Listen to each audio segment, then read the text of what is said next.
All right, the Padres, they lose game one of this series 6-3 to the Dodgers. It looked good to start. Shohei Ohtani on the mound. That's all anyone was talking about. And the Padres, they scored a run in the first. Manny putting the ball in play. Good things can happen. Manny also hit a homer later in this game. It was a little weird seeing him bat flip to make it 6-3. I will say that, but he still hit the homer. Um, yeah, Dylan Cease was tremendous to start this game. Like 5 consecutive strikeouts. You wouldn't know if you looked at the MLB account, when it was happening. You would think that Shohei Ohtani was the one striking out everyone based on what MLB was posting. But anyway, Cease, good start. Strikes out the side, obviously, in the first, and then Teoscar as well. And what was it? Muncy? Muncy was that 6 hitter? Yeah. Or no, Will Smith, sorry. But yeah, there was obviously the competitive fire and the juices were flowing. Cease hits Andy Pages, and for some reason, Andy Pages wants to act Mr. Tough Guy and look at Dylan Cease as if Dylan Cease was trying to hit him. Like, what idiot would try to hit Andy Pages with the rest of that Dodgers order that's there? It's not a blowout. Andy Pages hasn't done anything to Dylan Cease. Like, come on, dude. Whatever. That was hilarious, though, what Mike Schilt did, saying, "Who the F is this guy? Who the F do you think you are?" When Pages was looking back at Cease. And Cease immediately, with his hands up, was like, dude, come on, man. But just getting to, obviously, that blow-up 4th inning where, Cease, it reminded me of the playoff start where, the pitch is up and in to Shohei, where Shohei, I think he hit that homer, right, in the postseason last year. Wasn't a home run today, but continuing to do damage on that pitch. Hanger going the other way on, I believe, his first hit. Max Muncy got in, obviously, on the action. That Dodgers celebration is so stupid, but anyway. Yeah, Muncy got in on it, Edman, and, there was the common theme of all of them. It was badly located pitches. And, look at the contact for Edman, for example. For those that are listening on the podcast, I'm showing on MLB.com. It is a meatball. It is right down the middle to Tommy Edman that he crushes and makes it 4-2. Let's see the Max Muncy location, almost down the middle, like a hitter like Max Muncy on a pitch that's hung like that. Yeah, he's going to do damage on it. Shohei on the single, that one was the up and in pitch, which was out of the zone. But like Shohei, he's such a great talent. As much as I, like to troll on social media and have fun with that, yeah, Shohei is a heck of a talent, and it sucks having to face this guy 13 times a year. And Mookie's a heck of a talent. It sucks facing these guys. But I do like to have fun with it, obviously, on social media. Some people think I'm dead serious with some of my tweets, which is a shame because I like to have fun on there. But yeah, like the pitch to Mookie here, outside, but Mookie can get to that pitch, obviously. And that's the tricky thing with these Dodger hitters, right? Where you don't even have to throw a strike, and they can still get to it and put, a good barrel on it, even if it's not barreled, like with the power they have and just how talented they are. You can still do damage with those pitches.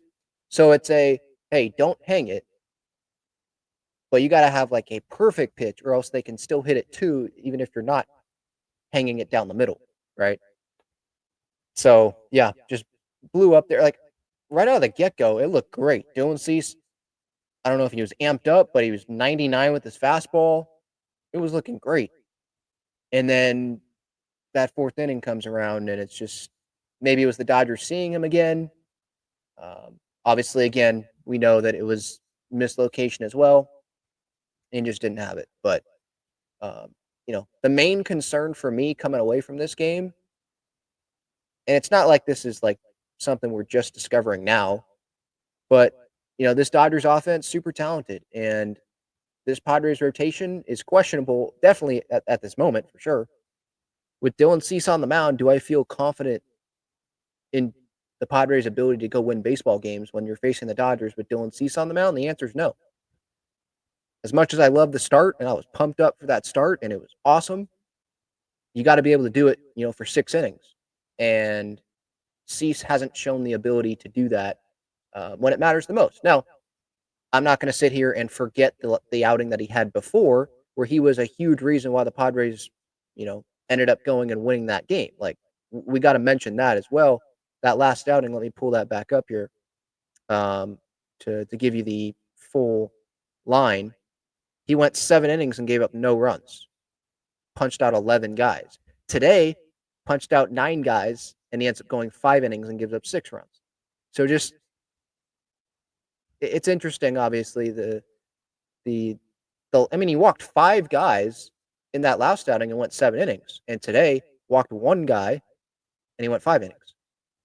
It was just the hard hit contact, and being able to be dialed in throughout the outing, that's something that's gonna have to be more consistent. And just like Dylan Cease's season overall, right? It's lacked that consistency. So let's stay this rotation right now. Pavetta, I'm really confident in. Then after that, I mean, it's kind of like we'll see. Because you think I'm going to be super confident in Randy Vasquez and Steven Kolek against the Dodgers lineup, like every time out? I can't feel that right now.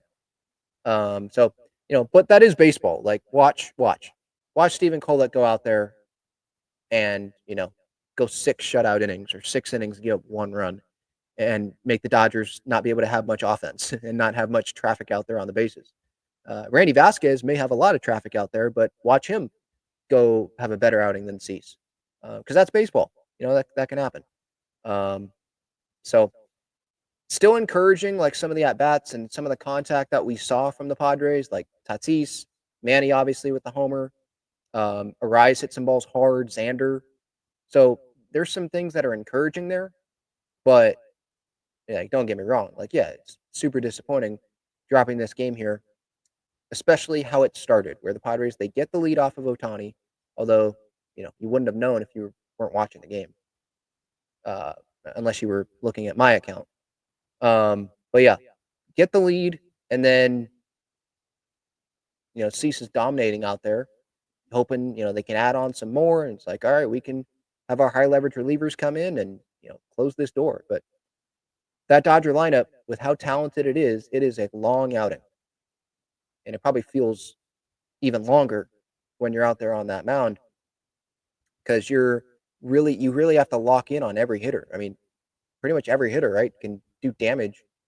And again, as much as I want to hate on the Dodgers, and I love hating on the Dodgers and trolling, uh, obviously, like, they're a really good team. They've got a really talented group of players. Um, so yeah, it's going to be tough. You got to be locked in, and the location really bit us. Really bit Dylan Cease tonight. So I guess the positive is that the high leverage relievers can pitch. The next couple of days if the Padres are in that situation. It is a 4-game series though, so still got 3 more, and they're all night games, all 7:10. So it's going to be a long series. Yeah, Wandy and David Morgan pitched today. Ohtani, there was the velocity there.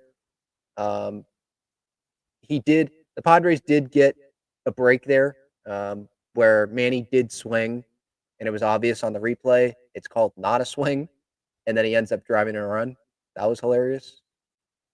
But yeah, doesn't matter if the Padres were going to get help from the umpires today. When you have that bad of an inning that Cease had, and the Padres are facing all of these quality relievers, after Ohtani, you had 1, 2, 3, 4, 6 guys, and we know how nasty these guys can be. Kirby and Tanner Scott, Vesia sometimes. Like, that's tough. That's tough to do. And obviously, we got to mention the Padres not having Jackson Merrill in this lineup. Like, that obviously has an effect. And you got Tyler Wade starting in center field. You've got Trent Brooks making his big league debut at Dodger Stadium like this. He struck out both times in his 2 at bats. Obviously, the Padres, they are looking for upgrades in left field. A little bit at catcher. I did see Kevin Acee write about that today. So this is not the lineup the Padres want to have against the Dodgers. It's just not. While the Dodgers, they have their lineup. And I don't want to make that seem like this huge excuse. Like the Padres still need to play better. But you look at that Dodgers lineup. Maybe some people would say we don't want, Dodger fans would say we don't want Conforto in there. But look at all the other guys that are in that lineup. Like they have them. In the Padres, you don't want Gavin Sheets playing left field.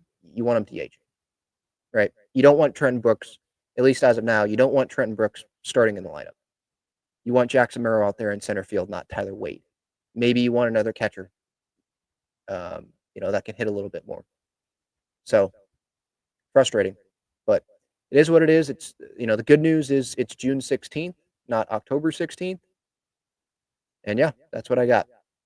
Sure, there's going to be a lot of Dodger fans in the comments because they have nothing else better to do. They can't go to one of the Dodger shows. They got to go to one of the Padres shows. But hey, thanks for watching. It's Views.